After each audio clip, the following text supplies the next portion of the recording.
Samsung Galaxy S25 Ultra, or even the Galaxy S25 series. This is probably one of the hardest phone or the most polarizing device that I've had to review this year so far. And I want you to keep 4 things in mind when we get into this review. First of all, let's talk about how critical we are of these smartphones now. These phones are being released every year. There's a new one every year. So I will be too critical because there's so much they can do every year to make it different from the previous iteration. So let's keep that in mind for one. Secondly, let's talk about user data.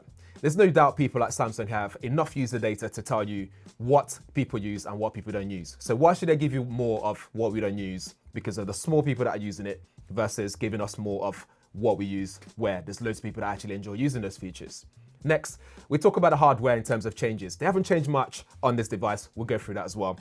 But why should they if the future is gearing towards software? So we're talking about artificial intelligence. So this thing is an AI powerhouse. There's so much that's in there and the way that it works. It's not just the typical AI can do this or that. It's the way that's integrated across all the apps on the phone. So we're going to be seeing more of that with smartphones going forward, which you guys probably already know about. Lastly, the price point. And when I talk about the price point, I'm talking about OnePlus 13 on a phone, Vivo. There's so many options on the market right now that probably offers a bit more than this does for less the price of what you pay for this.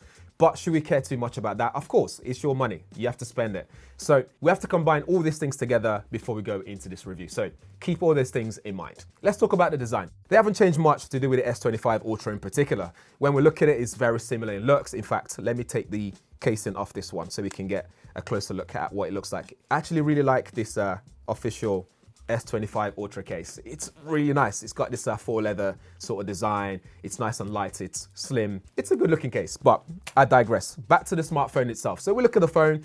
They haven't changed much. In fact, when you place them next to each other with the S24 Ultra, the only thing that you start noticing is the corners. They've made it rounded now. So before we used to have this squared off corner, which I usually really like. But the more I use this one, the more I'm gearing more towards the corner, the rounded corner, which looks much better and much more comfortable to hold in hand so it doesn't dig into your palms. I've actually got prints on my palms now from using the S24 Ultra. But anyway, I digress. One of the things that they've changed on the camera front is they now have a 50 megapixel ultra wide angle camera, which arguably is better, but not so much better that it's worth writing home about, which is unfortunate. Other areas where they've changed some things is the S Pen. So the S Pen to the naked eyes looks the same, there's nothing wrong with it, but what they've taken away is that Bluetooth functionality, which I don't know where they get this data from in terms of people don't really use that, because I use it a lot when it comes to taking photos, especially when you're a solo user.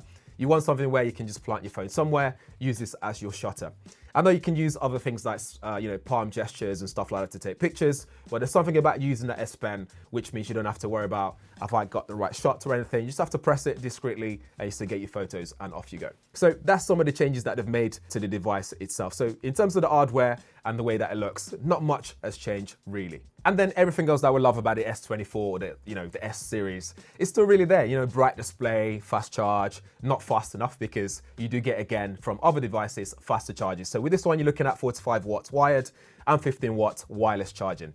On the front, we get 12 megapixel front facing camera, and then back to that rear camera, we have a 200 megapixel main camera, 50 megapixel ultra wide, like I said, 10 megapixel telephoto, and there's also a second 50 megapixel telephoto, so you can get really good detail when it comes to the 3x or 5x telephoto shots. Under the chassis, we get the Qualcomm Snapdragon 8 Elite. It doesn't have that latest battery technology, but it's still a 5,000 milliamp battery that you can charge up somewhat quicker than usual. And on the front is that Quad HD Plus display that's nice and bright. So you're looking at 3120 by 1440 pixels.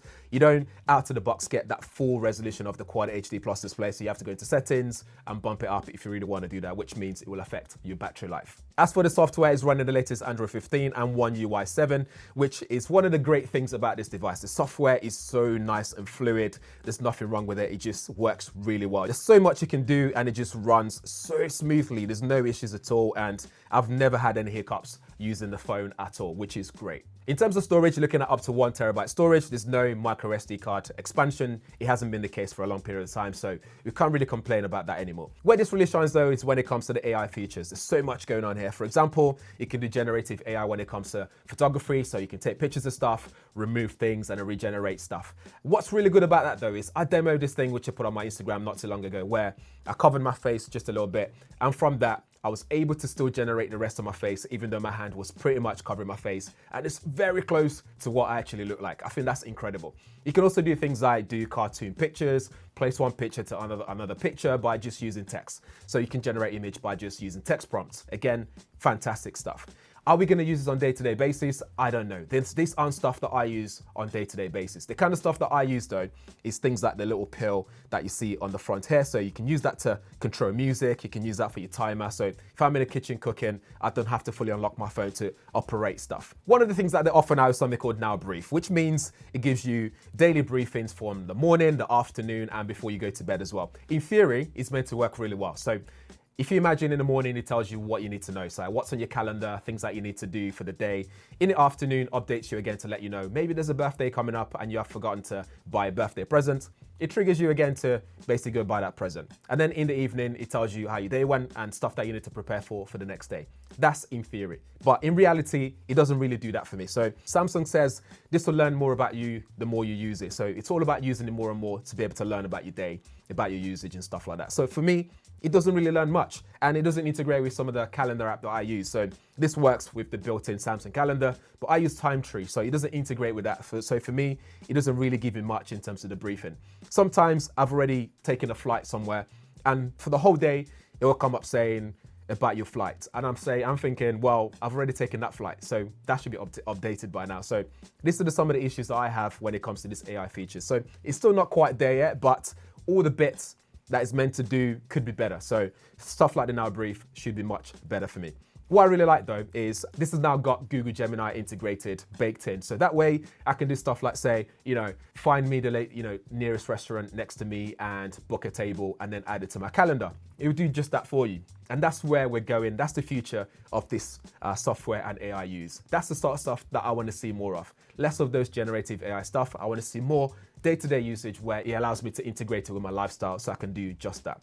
So much to still work on when it comes to Samsung and the AI features and stuff that they're really shouting about when they come to Galaxy AI and the Samsung Galaxy S25 Ultra. When it comes to the camera, this is the area where I'm probably a little bit disappointed. So when I talk about things like your nightography, this is meant to be much better. So when I'm taking pictures at night time or when I went to the recent F1 75 live stuff, and I'm trying to take pictures of this in distance, in low light situations, it struggles quite a bit. So in daylight, there's no issue. There's detail, 50 megapixel ultra wide works. The telephoto works as well, especially that 50 megapixel telephoto.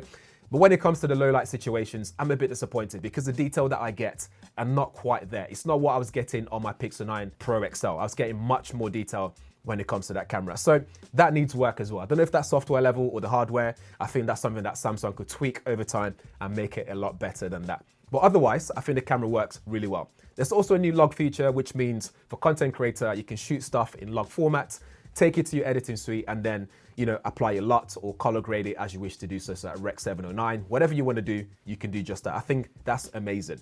But for now, that also needs some work as well. It's not as good as what you get with the ProRes that you get on your Apple iPhone, for example. So I think it's the first time Samsung have introduced this. So maybe it will get better in the next iteration. But for now, I think it works well. It just means this one device could be the ultimate tool for you if you're a content creator on the go.